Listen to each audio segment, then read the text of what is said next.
So, in order to manifest money, the first thing that you must do is you must recognize the amount that you want to manifest. You know, it's funny. Law of attraction shills really like to sell the idea that the law of attraction is backed by science. Well, let's see what happens when they find a study by science that disagrees.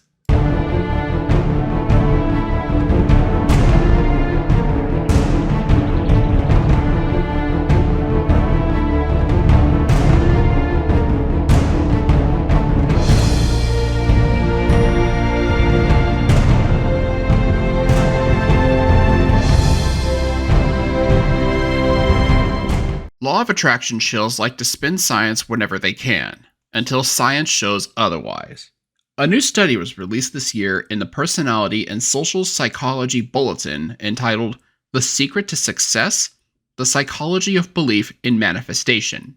The purpose of the study was to explore the psychology of people that believe in manifestation, which is essentially what the law of attraction is all about. Specifically, though, they focused on manifestation. The study pointed out the following.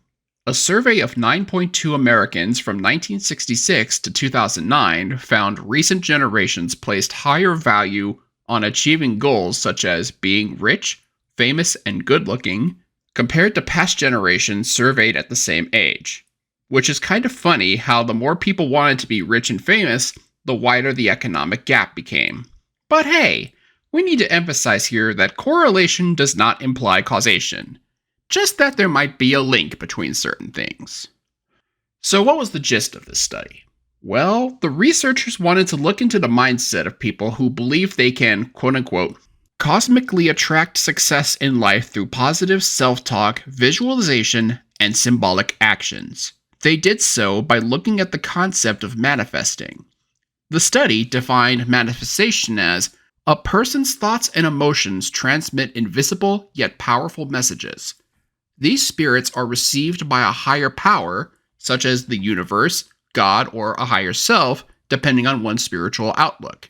These powers send back to the person material experiences that match the original thoughts and emotion.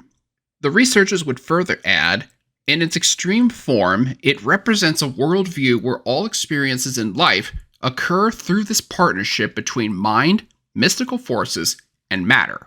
Rather than being a normative form of positive expectancy, it is more likely to be a form of magical thinking. I've gotten some flack from law of attraction believers claiming that the interpretation of the law of attraction that I go after is a quote-unquote extreme one. But it's also the most common interpretation, readily available in The Secret, The Vortex, or any of the amount of multitude of books and websites by law of attraction shills. So how exactly did they go around measuring manifestation? I mean, manifesting isn't exactly an empirically observable phenomenon, much to the chagrin of the people who shell it. Well, they did what any proper scientist would do. They created something empirically observable. The scientists would create 3 studies within a study that each built off the prior one. The first study concerned developing a method to measure manifestation belief, which was essentially a survey to evaluate how much someone believed in manifesting. The second investigated the link between what the subject's opinion of success was versus their actual likelihood of success. And the final study analyzed the link between belief in manifestation and risky financial behavior and seeing how likely someone believed they'd get, quote, unrealistically high levels of future success. In the first phase, the study attempted to determine the level of belief in manifestation, especially when paired with cosmic power and personal power. The study consisted of a survey with simple questions or comparisons such as a Likert scale, seeing how much they believed in tenets such as aligning with cosmic forces, as well as one that evaluated belief in the power of thinking. General demographics such as a test subject's race and political belief, as well as income, and questions on whether or not the test subject was or wanted to be an entrepreneur. Surprisingly, the study revealed a 71% correlation between certain beliefs and manifestation, meaning there's a rather high link between them. Additionally, it found that those with lower education levels were more likely to score higher on the personal power subscale. Perhaps most significant, albeit not surprising, The more conservative a person was, the more likely they were to believe in manifesting, primarily on cosmic collaboration. This can be more easily shown if you factor in the law of attraction's Christian cousin, prosperity gospel. Now, after establishing a baseline for manifesting and basic information, the researchers took to expanding their study in the second study, specifically with two goals. 1. Determining the validity of the manifestation scale described in Study 1, and 2. Whether or not there was a link between manifestation beliefs and current and future success. In addition to the manifestation scale, subjects were also asked if they had any books or other products by any of the following authors, all of whom are Major League Law of Attraction shills: Rhonda Byrne, Napoleon Hill, Tony Robbins, and Oprah Winfrey. They were then asked questions such as how familiar they were with the above subjects. The researchers also tested participants on the extent that they thought positive thinking would cause positive events to happen, which is the core basis of the law of attraction. When you think positive thoughts, you manifest positive thoughts. They also measured additional demographics such as spiritual or religious belief. Lastly, they measured the participants' quote-unquote perceived current success, including categories such as being rich, famous, or having an appealing image.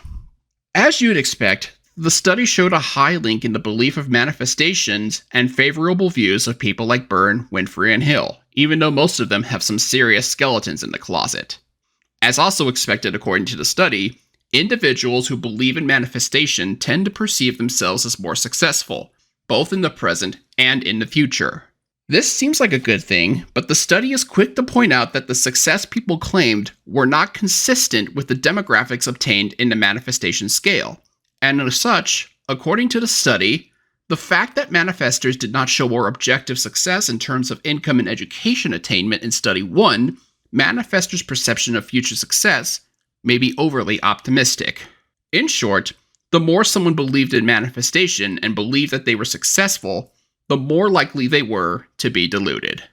In the final phase, Study 3, the researchers wanted to look into the connection between manifestation beliefs and risky financial behavior.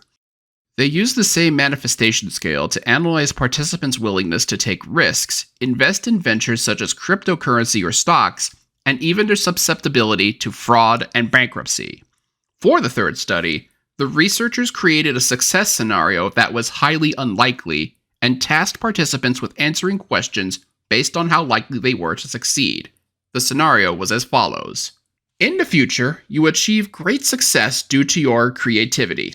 This success includes you earning $300,000 each year from building loyal fans and customers numbering well over 100,000 who love your creativity. Plus, you have made a positive difference in the lives of thousands of people from your creativity, earning you true respect and recognition.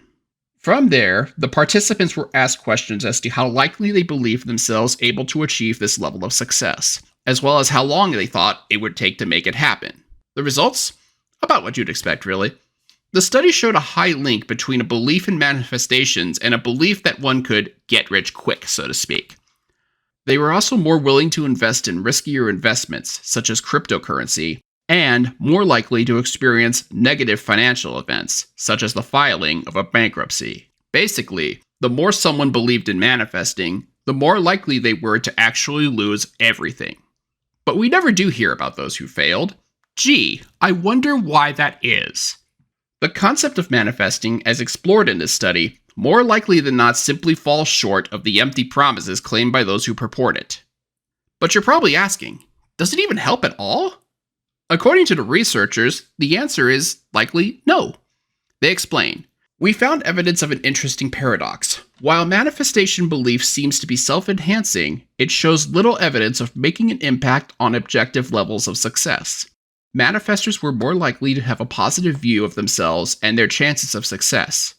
However, we found no relationship between manifestation belief and income or education attainment. Insofar as these variables are proxies for objective success, manifestors are not objectively more successful than non-manifestors. In other words, it doesn't matter whether you practice manifestation or not. A big thumb in the nose and a middle finger to every law of attraction coach and shill everywhere. Rightfully deserved.